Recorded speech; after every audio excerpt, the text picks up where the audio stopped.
අද දිනේ කාලගුණික තත්ත්වය ගත්තොත් විශේෂයෙන්ම සබරගමුව ඊට අමතරව මධ්‍යම ගාල්ල මාතර වගේ දිස්ත්‍රික්කවල කඩින් කඩ වැසි හෝ ගිගුණු සහිත වැස් තත්ත්වයන් නිර්මාණය වෙනවා. දිවයිනේ බස්නාහිර, වයඹ, උතුරු මැද වගේ පළාත්වල සිහින් වැස්වල්ප ඇතිවීමේ හැකියාවන් තියෙනවා. හැබැයි විශේෂයෙන්ම මේ තත්ත්වයේදී Conquer the world after A levels.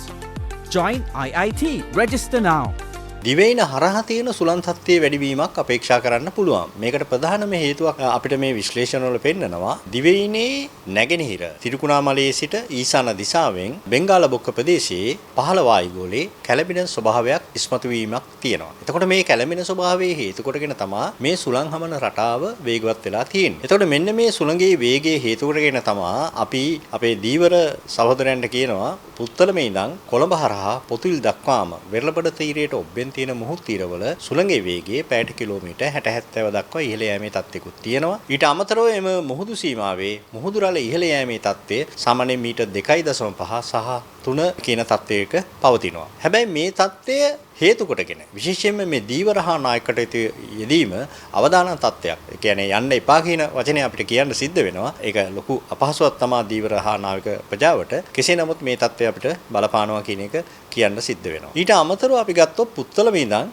තිරිකුණාමලයේ දක්වාම තියෙන වෙරළබඩ තීරයේ සුළඟේ වේගය පැයට කිලෝමීටර් 50-60 දක්වා ඉහළ යෑමේ තත්ත්වයන් තියෙනවා. කෙසේ නමුත් මේ තත්ත්වය අපි ගත්තම මේ නිත්‍ය දිශාවෙන් හමන සුළඟේ වේගය සහ තත්ත්වයේ හේතු කොටගෙන ඉදිරි දින කිහිපය තුලත් අඩු වැඩි වෙනවා. සාමාන්‍යයෙන් 25 26 වගේ වෙනකොට මේ තත්ත්වයේ ක්‍රමයෙන් අඩුවීමක් අපේක්ෂා කරනවා. විශේෂයෙන්ම දිවයින තුල සුළඟේ වේගයත් වැඩිවීමක් තියෙනවා. මධ්‍යම කඳුකරේ බටහිර බෑවුම් පැත්ත, බස්නාහිර, සබරගමු, දකුණු, වයඹ සහ උතුරු මැද වගේ පළාත්වල සුළඟේ වේගය පැයට කිලෝමීටර් 50-60 දක්වා ඇති වෙනවා. හැබැයි මේක විඩෙන් විඩේ ඇති වෙන්නේ. මෙවැනි තත්ත්වයක් තමයි අපේ කාලගුණ විශ්ලේෂණවල දැනට පෙන්වුම් කරන්නේ. රාත්‍රිය හදිසි සුළං තත්ත්වයක් ඇති වුණා. මේ තත්ත්වය ඇති වුණ මේ කියන්නේ මේ මුහුදේ සුළං වේගය වැඩි වීම නිසාද? මේ පහළ වායුගෝලයේ දිවයිනට ඈතින් ඊසාන දිශාවෙන් තියෙන කැළඹෙන ස්වභාවය මේකට ප්‍රධාන හේතුවක් වුණේ. ඒ හේතු කරගෙන තමයි නිත්‍ය දිශාවෙන් හමන සුළඟේ වේගය වැඩි වෙන්නේ. එතකොට ඒක ඊයේ රෑ ඒ වගේ සිද්ධියක් වුණා. හැබැයි මීට කලින් අපි මේ පිළිබඳ අනාවැක්කරණය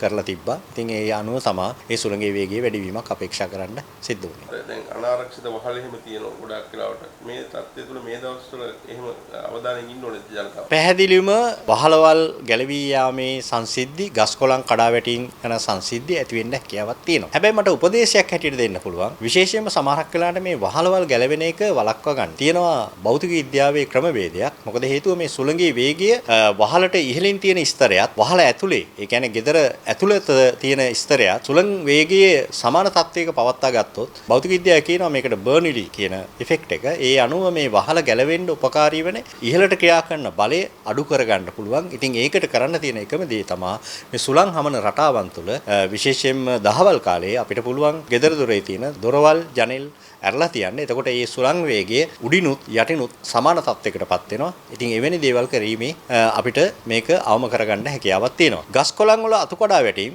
කලින් ඇත්තටම අපි අනාවැක්කරණයේදී කියපු හින්දා ගස් කොළන් වල ඒ කියන්නේ වහල ආසන්නයේ තියෙන ගස් කොළන් අතු කපලා ඉවත් කිරීම තමයි වඩාත්ම සුදුසු. ඉතින් මෙවැනි තත්ත්වවල ඇති වෙනවා. ඉතින් ඒක ඇත්තටම ජනතාව ඒ ගැන අවධානය යොමු කරන්න කියන ඉල්ලීම තමයි මම ජනතාවගෙන් ඉල්ලා සිටින්නේ.